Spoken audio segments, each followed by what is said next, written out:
উচ্চ মাধ্যমিকের পর যারা ভাবছো প্যারামেডিক্যাল কোর্স, নার্সিং বা অ্যালাইড সায়েন্সের উপর কোর্স করতে চাও এবং যদি সেটা সরকারি কলেজ থেকে করতে চাও, তাহলে কিন্তু তোমাদেরকে অবশ্যই জেন পাস ইউজি এক্সাম দিতে হবে।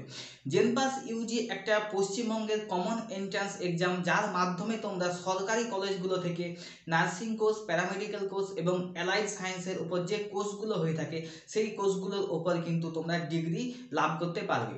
তো জেন পাস ইউজি এক্সামটা কন্ডাক্ট করে থাকে West Bengal joint entrance exam board. তো চলো আমরা জেনে নিই যে জেন পাস ইউজির মাধ্যমে আমরা কোন কোন কোর্স করতে পারবো। তো প্রথমে তোমরা যেই কোর্সটা করতে পারবে অবশ্যই বিএসসি নার্সিং। এই এক্সামটা দিয়ে তোমরা বিএসসি নার্সিংয়ে কিন্তু অ্যাডমিশন হতে পারবে এবং এখানে যতগুলো কোর্স বলবো সবগুলোই কিন্তু সরকারি কলেজ থেকে করতে পারবে এই এক্সামটা দিয়ে। 2 নম্বরে রয়েছে বিএসসি ইন মেডিকেল মাইক্রোবায়োলজি, 3 নম্বরে রয়েছে বিএসসি ইন ফিজিশিয়ান অ্যাসিস্ট্যান্ট, 4 নম্বরে ব্যাচেলার ইন ফিজিওথেরাপি, এই কোর্সগুলো করতে পারবে এবং 5 নম্বরে বিএমএলটি রয়েছে ব্যাচেলার অফ মেডিকেল ল্যাবরেটরি টেকনিশিয়ানের উপর তোমরা কিন্তু এই কোর্সটা করতে পারবে। 6 নম্বরে রয়েছে BSc in operation theatre technician, 7 নম্বরে রয়েছে বিএসসি ইন পারফিউশন টেকনোলজি। দেখো এই কোর্সটা কিন্তু খুব ইউনিক কোর্স, তোমরা কিন্তু বিএসসি ইন পারফিউশন টেকনোলজিও কিন্তু কোর্সটা করতে পারবে। এছাড়া রয়েছে BSc in vision science and optometry, এছাড়া রয়েছে বিএসসি ইন ক্রিটিক্যাল টেকনোলজি এবং 10 নম্বরে রয়েছে ব্যাচেলার ইন হসপিটালিটি ম্যানেজমেন্ট। এই টোটাল 10টা কোর্স কিন্তু জেন পাস ইউজির মাধ্যমে কিন্তু তোমরা করতে পারবে। তো জেন পাস ইউজিতে দুটো এক্সাম হয়, দুটো পেপার হয়ে থাকে, একটা হচ্ছে পেপার 1 আর একটা পেপার 2। তো পেপার 1 তারাই দিতে পারবে যারা হচ্ছে 1 থেকে 9 অবধি কোর্সগুলো করবে, যে 1 নম্বর থেকে 9 অবধি যেই সব কোর্স রয়েছে, যারা 1 থেকে 9 এর মধ্যে কোর্সগুলো করবে তারা কিন্তু পেপার 1 দেবে। আর পেপার 2 এক্সামটা শুধুমাত্র ব্যাচেলার ইন হসপিটালিটি ম্যানেজমেন্ট, যারা ব্যাচেলার ডিগ্রি করতে চায় হসপিটালিটি ম্যানেজমেন্টের উপর, তারা কিন্তু পেপার 2 এক্সাম দিবে। ঠিক আছে, তোমরা চাইলে পেপার 1 দিতে পারো, চাইলে তোমরা পেপার 2 দিতে পারো, যদি চাও তোমরা পেপার 1 এবং পেপার 2 দুটোই কিন্তু একসঙ্গে এক্সাম দিতে পারো। ঠিক আছে, শুধু তোমাদের জেনে রাখা দরকার যে পেপার 2 শুধুমাত্র কিন্তু হসপিটালিটি ম্যানেজমেন্টের জন্য হয়ে থাকে, আর পেপার 1 কিন্তু বাকি কোর্সগুলোর জন্য কিন্তু হয়ে থাকে। তো এবার আসি তোমাদের এলিজিবিলিটি ক্রাইটেরিয়া কি রয়েছে। দেখো এলিজিবিলিটি তোমাদের অবশ্যই তোমাদেরকে কিন্তু ওয়েস্ট বেঙ্গলের বাসিন্দা হতে হবে এবং আর যেটা রয়েছে তোমাদের 12-এর পর ফিজিক্স কেমিস্ট্রি বায়োলজি বা ফিজিক্স কেমিস্ট্রি ম্যাথামেটিক্স নিয়ে কিন্তু পড়াশোনা করে থাকতে হবে। এবং তোমরা যদি নার্সিং করো, বিএসসি নার্সিং করো, তাহলে এখানে বলে রাখি তোমাদেরকে কিন্তু বিএসসি নার্সিং শুধুমাত্র মেয়েদের জন্যই সরকারি কলেজ থেকে করানো হয়ে থাকে, আর যদি ছেলেরা করতে চাও তাদেরকে কিন্তু প্রাইভেট থেকে করতে হবে। প্রাইভেট থেকে করলে মেয়েরা এবং ছেলেরা দুজনেই কিন্তু বিএসসি নার্সিং করতে পারবে, আর যদি সরকারি থেকে করো তাহলে কিন্তু শুধুমাত্র মেয়েরাই বিএসসি নার্সিংটা কিন্তু করতে পারবে।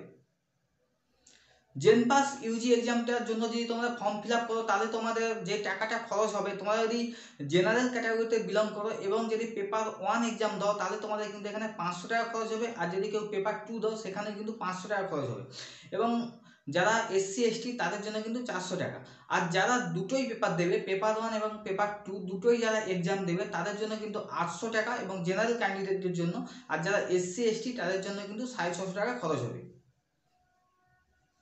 এক্সাম ডেটের কথা যদি বলি, তাহলে কিন্তু আমরা এটা তো ফেব্রুয়ারি মাসের শেষ দিন, একদম মার্চের প্রথম বা মাঝখানের দিক থেকে কিন্তু তোমাদের অনলাইন ফর্ম ফিল আপ শুরু হয়ে যাবে, আর তোমাদের এক্সাম হবে কিন্তু 30/6/2024। তো তোমরা অবশ্যই এই এক্সামটা দেও এবং এই এক্সাম প্যাটার্নটা কিন্তু এবার তোমাদের সামনে আমি আলোচনা করবো। পেপার 1-এ তোমাদের 115 নম্বরের পরীক্ষা হবে, যেখানে তোমাদের দেখো ক্যাটাগরি 1 এবং ক্যাটাগরি 2 দুটো ভাগ রয়েছে। তো সাবজেক্ট ফিজিক্সে তোমাদের 15 নাম্বার থাকবে ক্যাটাগরি 1-এ এবং ক্যাটাগরি 2-তে তোমাদের 5 নাম্বার থাকবে। এবং ক্যাটাগরি 1-এ প্রতি কোশ্চেন কিন্তু 1 নাম্বারের করে, আর যদি তোমরা ভুল করো, 4টা ভুল করলে তোমাদের 1 নাম্বার কাটা যাবে ক্যাটাগরি 1-এ। এবং ক্যাটাগরি 2-তে কিন্তু কোনো নেগেটিভ মার্কিং নেই।